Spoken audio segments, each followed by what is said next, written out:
They were playing tricks on us. They said 2%, but the real intention was to increase VAT with 0.5 this year and 0.5 next year, which would lead to 16%. They ran out of ideas on how to generate revenue for the state. This is not an instruction to Parliament. In terms of Public Management Finance Act, he's allowed to come and make a proposal according to Section 27 of that Act. And then we must then be allowed through committees to engage on this matter and come back and debate it here and adopt it here. We will not support any form of increase on VAT. We agree that we need to protect SRD. We agree that we need to invest in infrastructure, but let's test the rich. Let the corporate tax be increased. Let there be tax on the wealthy people of South Africa who buy buffaloes for 22 million. Those people should be made to pay and finance the social responsibilities of the state.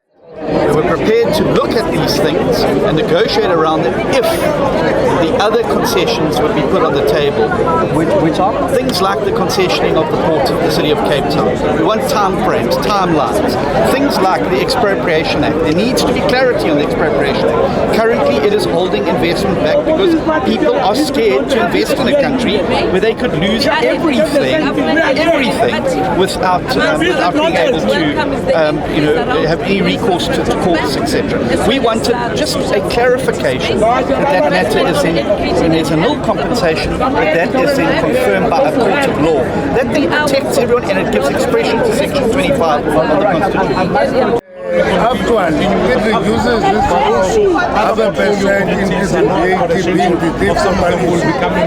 It's because people just look at what I pay and mobilize society about it. The reality of the matter is that this budget talks to the needs of the people, where we stay, where we play, and where we pray. And therefore, it is important for people to read that budget very carefully.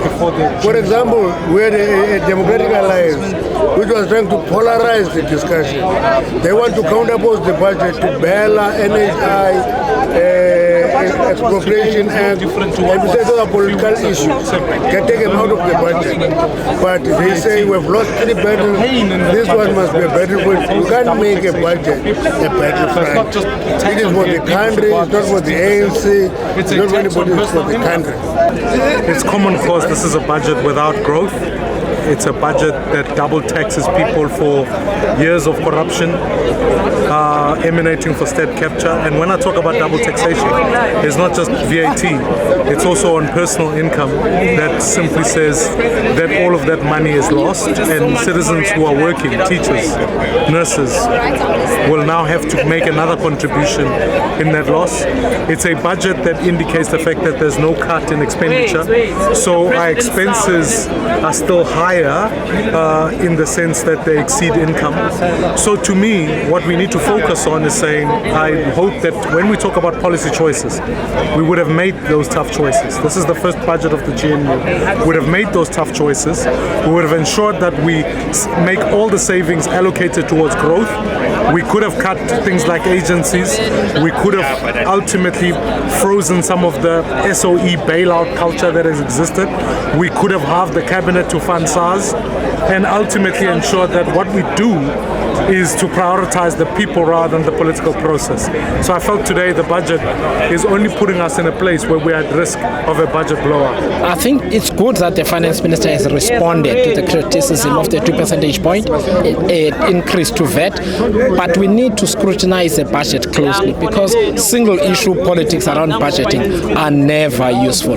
For example, for anybody who's watching or listening to this, what has been done is that the VAT has been reduced to 0.5% increase per year over the next 3 years. However, the annual tax rebates on low-income earners in the personal income tax brackets have been taken away. The inflation adjustments, which means it is the teachers, it is the nurses, it is the policemen, it is the artisans, the plumbers, and so on, and the entry-level workers, the graduates in training and so on, who are paying for this change. So it's important that we look at budgets in a holistic manner. It's good that the the teachers are going to get employment. You're going to employ the unemployed doctors and nurses, invest in our public health system. It's also good that we're going to invest in trains. What the finance minister said about public transport is so important. A train from Naledi in Soweto to Park Station takes an hour and a half. It could take 35 minutes. The train ticket costs less than half of what a taxi gets. We complain about cost of living. The government needs to invest money in order to reduce the cost of living for ordinary South Africans.